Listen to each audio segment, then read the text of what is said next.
بسم اللہ الرحمن الرحیم۔ ویلکم بیک ناظرین گرامی، پروگرام میں اذان مغرب اور نماز مغرب کی وقفہ کے بعد دوبارہ آپ کی خدمت میں حاضر ہیں۔ ہماری وقفہ پر جانے سے پہلے گفتگو جاری تھی اور مسز ناصر صاحبہ نے برمنگھم سے جو سوال کیا اس پر ہماری آج کے معزز مہمان جو ہمارے اسٹوڈیو کے اندر تشریف فرما ہیں، عالم اسلام کی عظیم شخصیت محترم المقام علامہ سید محمد عرفان مشہدی، آپ تشریف فرما ہیں اور سوالات کے جوابات ارشاد فرما رہے ہیں۔ اور انہوں نے اس بات پر گفتگو فرمائی کہ اگر کسی عورت کے پاس محرم نہیں ہے اور اس کے لیے کوئی شرعی عذر بھی نہیں ہے تو اس کو شادی کے سلسلہ کو قائم کرنا چاہیے، اور اسی پر آپ کی گفتگو جاری تھی کہ ہمارا وقفہ کا وقت ہو گیا اذان مغرب اور نماز مغرب کا، تو ہم اسی سلسلہ سے اپنی بات کو شروع کرتے ہیں۔ جی حضرت۔ جی بسم اللہ الرحمن الرحیم۔ میں یہ عرض کر رہا تھا کہ جب کہ کوئی بھی ایسا محرم موجود نہیں ہے تو اس صورت میں ایسی مسلمان جو خواتین ہیں ان کو اگر وہ کعبۃ اللہ حاضری کا بھی مسئلہ ہے، لیکن اس کے علاوہ بھی میں یہ عرض کر رہا تھا کہ اگر مسافت شرعی وہ کسی ملک میں بھی، اسلامی ملک ہو یا غیر اسلامی کوئی بھی ہو، جس میں وہ 57.5 میل سے زیادہ سفر کر رہی ہیں، تو اس میں بھی ان کو جو ہے نا بغیر محرم کے سفر کرنا جائز نہیں ہے۔ تو اس لیے ان کو اس میں زیادہ ان کے لیے احتیاط ہے، ایمان کی حفاظت بھی ہے کہ ان کو اس طرح نہیں رہنا چاہیے، اور اس کی ترغیب احادیث مبارکہ میں موجود ہے۔ نکاح کی ترغیب دینا سرکار دو عالم علیہ السلام کی سنت بھی ہے، تو ایسی صورت میں ان کے لیے ہر طرح کی حفاظت ہو جاتی ہے، کوئی مسئلہ ہی نہیں رہ جاتا۔ اس میں حضرت بعض لوگ بطور خاص عورتیں یہ سمجھتی ہیں کہ اگر وہ شادی نہ کریں تو شاید اس میں کوئی زیادہ نیکی والی بات ہے، یا یہ کوئی تقوی پرہیزگاری کے زیادہ قریب بات ہے، اس میں آپ کیا فرمائیں گے؟ دیکھیے، بعض فقہا نے نکاح سے نفلی عبادات وغیرہ کو فوقیت دی ہے، ترجیح دی ہے، لیکن امام اعظم ابو حنیفہ نعمان بن ثابت رضی اللہ تعالیٰ عنہ کے نزدیک مجرد زندگی سے اور نفلی عبادات اور طاعات سے نکاح کرنا افضل ہے۔ اس لیے خلوت سے، نشینی سے یا تجرد کی زندگی سے، عائلہ کی زندگی اور شادی شدہ زندگی، ازدواجی تعلق کے ساتھ زندگی، جائز تعلق کے ساتھ زندگی، یہ اعلیٰ زندگی، کیونکہ اگر مجرد زندگی کوئی اعلیٰ زندگی ہوتی تو یقیناً اللہ کے پیارے رسول صلی اللہ تعالی وسلم کو اللہ تعالیٰ ایسی ہی زندگی گزارنے کا حکم دیتا۔ اس لیے یہاں رہبانیت تو اسلام کے اندر ہے نہیں، لا رہبانیت فی الاسلام۔ اسلام کے اندر تو یہ ہے کہ دنیا کے اندر رہتے ہوئے دل پاک رکھنا، یہ ہے، یہ نہیں کہ اس زہد کا یہ یہاں تقاضا ہے کہ دنیا سے بالکل الگ ہو کے رہبانیت اختیار کر کے تو پھر آپ کہیں کہ ہم دنیا سے الگ ہیں۔ نبی کریم علیہ السلام کی جو شریعت مطہرہ ہے اس کے اندر یہ ہے کہ اگر ایک آپ کو وہ عوامل پیش ہی نہیں آتے اور آپ نیکی راستے اختیار کرتے ہیں تو یہ تو فرار والی بات ہے۔ آپ فیس کریں ان حالات کو اور اس کے اندر رہتے ہوئے آپ جو ہے نا شریعت کی حدود کی پابندی کریں، یہ اعلیٰ درجہ۔ سبحان اللہ۔ دوسرا ان کا سوال یہ تھا کہ وہ بطور خاص علماء کا انہوں نے لفظ استعمال کیا کہ جو عورتوں کے حج گروپ کی سرپرستی کرتے ہیں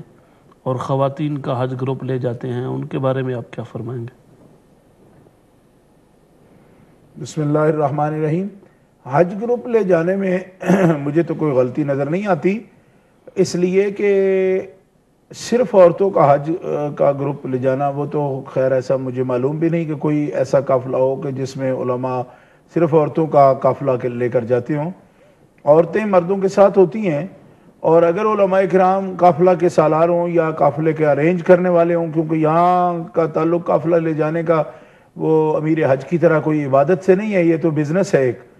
تو باقاعدہ فیسیں وغیرہ لیتے ہیں اور اس میں سے ان کا کمیشن ہوتا ہے اور اس کے ساتھ وہ لے جاتے ہیں، تو وہ لے جائیں، اس میں کیا حرج ہے؟ وہ تو علماء ہوں یا کوئی اور ہوگا، قافلے لے جانا، ارینج کرنا، ویزے کا انتظام کرنا، بسوں کا انتظام کرنا، وہاں رہائش کا انتظام کرنا، اس سے علماء یا غیر علماء کا تو کوئی تعلق نہیں۔ لیکن یہ بات ضرور ہے کہ اگر علماء ایسا قافلہ کوئی تیار کرتے ہیں تو ان کو ضرور مسئلہ بھی بتانا چاہیے کہ عورتوں کو بغیر محرم کے حج پر نہیں جانا چاہیے، اور شرعی سفر جو ہے ظاہر ہے یہ کہ عبادت کا کام ہے، تو اس میں ایسی بغاوت کر کے کرنا کہ جس میں کہ شریعت کی خلاف ورزی لازم آتی ہو اور اس میں طاعت کا بھی حوالہ ہو اور ثواب کی امید بھی ہو، تو یہ اس طرح درست نہیں ہے۔ باقی علماء قافلے لے جائیں، اس میں کیا حرج ہے؟ علماء کو ضروری ہے کہ وہ بیچارے ایسے کاموں پر لگے رہیں کہ جس کے اندر ان کے لیے کوئی منفعت ہی نہیں ہے۔ اگر وہ کرتے ہیں، کاروبار کرتے ہیں، لیکن شرعی حدود میں کریں، وہ ارینجمنٹ اچھا کریں، جو بات کرتے ہیں اس پہ پورے اتریں، قافلوں کو کوئی تکلیف نہ ہونے دیں، جس کوالٹی کی انہوں نے رہائشوں کے پیسے لے رکھے ہیں اس طرح کی وہاں رہائشیں فراہم کریں، سہولتیں فراہم کریں۔ تو علماء اس لحاظ سے مزید بہتر ہیں، کیونکہ علماء کو اکثر فرائض واجبات کا، طریقہ کار کا، ارکان حج کا، مناسک کا علم ہوتا ہے، تو وہ ان کو جب وہ قافلہ وہ لے جاتے ہیں تو ظاہر ہے وہ آگاہی کرتے ہیں، بتاتے بھی ہیں۔ جی ہاں، دوسرا ان کا سوال یہ تھا کہ حضرت موسیٰ علیہ السلام کے بارے میں کہ انہوں نے آگ کا انگارہ منہ پہ رکھا، صاف ذرا وہ ایک واقعہ کا تسلسل ہے، اس نے جج کرنا چاہا فرعون نے کہ واقعتاً یہ معمولی بچہ یا غیر معمولی بچہ ہے، اور اس نے وہ رکھا سارا، تو انہوں نے آگ وہ رکھی زبان پہ اور اس پہ زبان جلی۔ تو میرا خیال ہے وہ پوچھنا شاید یہ چاہ رہی تھی کہ کیا وہ بچہ اتنی دیر رکھتا ہے منہ میں انگارہ کہ وہ زبان جل جائے، یا وہ تو تھوڑا محسوس ہوتے ہی فوری پھینک دے گا؟ ہاں، یہ تفاسیر کے اندر یہ موجود ہے، وَحْلُلْ عُقْدَةً مِّن لِّسَانِي يَفْقَهُ قَوْلِي، چونکہ حضرت موسیٰ علیہ السلام کا یہ بیان موجود ہے نا، جب آپ نے حضرت ہارون علیہ السلام کے لیے یہ دعا کی کہ یا اللہ ہمارے لیے وَحْلُلْ عُقْدَةً مِّن لِّسَانِي رب اشرح لی صدری ویسر لی امری، میرا سینہ کھول دے، شرح صدر مجھے عطا کر اور میرے لیے امر کو آسان فرما، تبلیغ کا کام اور دعوت کا کام جو میرے سونپا گیا ہے۔ وَحْلُلْ عُقْدَةً مِّن لِّسَانِي، اور میری زبان پر جو لکنت ہے یا عقدہ ہے، گانٹھ ہے کہ میں زیادہ فصاحت کے ساتھ نہیں بول سکتا، تو اس کو اور زیادہ فصاحت دے دے زبان کو، یفقہوا قولی، تاکہ وہ لوگ میں جو بات کہوں وہ سمجھ لیں، زیادہ آسانی سے سمجھ لیں۔ تو اس سے ضروری نہیں ہے کہ لکنت بڑی کوئی شدید قسم کی جس میں عیب ہو، کیوں کہ محدثین یہ فرماتے ہیں کہ انبیاء میں جسمانی طور پر بھی عیب نہیں ہوتا، عارض کوئی عیب وقتی طور پر ہو سکتا ہے کسی امتحان کے داس، جیسے حضرت سیدنا ایوب علیہ السلام کی بیماری ہے، مگر مستقل عیب سے نبی پاک ہوتے ہیں۔ تو عقدہ ایسا نہیں تھا، یہ تو اب بھی دعائیہ کلمہ ہے۔ سرکار دو عالم علیہ السلام فرماتے ہیں کہ یہ کلمات اگر کوئی ادا کرتا ہے تو اللہ تعالیٰ اس کے بیان میں اور تاثیر پیدا فرماتا ہے۔ تو یہ تو جو فصیح بولنے والے ہیں وہ بھی مزید اس کے لیے دعا کرتے ہیں، جیسے رب زدنی علما کی حضور دعا کرتے ہیں، حالانکہ آپ کو اللہ نے پڑھایا، اور یعلمکم ما لم تکونوا تعلمون، جو کچھ کائنات میں ہے سب کا معلم بنا کے بھیجا، اس کے باوجود رب زدنی علما کی آپ دعا کرتے ہیں۔ تو مسئلہ یہ ہے کہ تفاسیر میں یہ بات موجود ہے کہ ایسا ہوا تھا، تو بچے کے لیے یہ کہنا کہ بچہ ایسا کرتا ہے، بچہ کچھ بھی کرتا ہے، بچے کے لیے کوئی حدود کیا کر سکتا ہے کہ اس کو کیا کرنا چاہیے تھا، تفاسیر میں اس کا بیان موجود ہے۔ تو دراصل وہ جو کچھ ہوا وہ بھی ان پر جو ہے نا حضرت موسیٰ علیہ السلام کی جان کی حفاظت کے لیے ہی ایک طریق تھا، تو قدرت نے جیسا چاہا ویسے ہی ہوا۔ جزاکم اللہ۔ ہمارے ساتھ جاوید عرفان صاحب ہیں ہیلی فیکس سے۔ السلام علیکم جی۔ السلام علیکم۔ وعلیکم السلام۔ مولانا صاحب میں نے ایک سوال پوچھنا تھا۔ جی پوچھئے۔ اگر میں پاکستان سے آیا ہوں وزٹ کے لیے انگلینڈ میں، جی، تو جو میرے اوپر جو نماز فرض ہے، نماز قصر، اس کا طریقہ کار کیا ہے؟ جی ٹھیک ہے۔ اور کتنی نماز میرے پہ فرض ہے؟ جی ٹھیک ہے، تھینک یو۔ جزاکم اللہ، شکریہ تشریف لانے کا، ساتھ رہیے، ضرور آپ کے سوال کا جواب پیش کیا جائے گا۔ اگلا ہمارا سوال تھا، حضرت عمران قادری صاحب نے بریڈ فورڈ سے یہ سوال پوچھا، اور انہوں نے یہ کہا کہ جیسے احادیث مبارکہ میں کی روشنی میں ایک بہت بڑے سواد اعظم کا عقیدہ ہے کہ سیدنا صدیق اکبر رضی اللہ تعالی عنہ کی شان مبارک اجتماعی طور پہ بعد الانبیاء، تو وہ کہتے ہیں کہ جب یہ نبی صلی اللہ علیہ وسلم کی حدیث پاک ہے کہ اگر میرے بعد نبی ہوتا تو عمر رضی اللہ تعالی عنہ ہوتے، تو اس کا مطلب پھر کیا ہے کہ عمر کی شان سیدنا صدیق اکبر سے بڑی ہو گئی؟ پھر اس کے مطابق بڑی کیسے ہو گئی؟ یہ تو لاء کے ساتھ کہا، جی تو نہ نبی ہونا تھا نہ وہ نبی ہوئے، ٹھیک ہے، بات یہ ہے کہ اس میں تو یہ بات بتائی گئی ہے کہ نبی اگر صلاحیت سے ہوتے، ٹھیک ہے، جی جی تو اتباع نبی میں ان کے اندر صلاحیت تھی ایسی،